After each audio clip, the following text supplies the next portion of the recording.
Tanaman herbal daun sirih. Sirih merupakan tumbuhan perambat yang hidup bersender pada batang tanaman lain.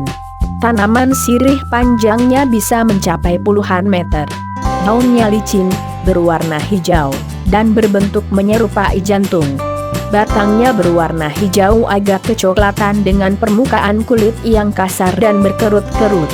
Daun sirih biasa digunakan sebagai obat-obatan tradisional dan masih sering dipakai nginang oleh ibu-ibu generasi tua.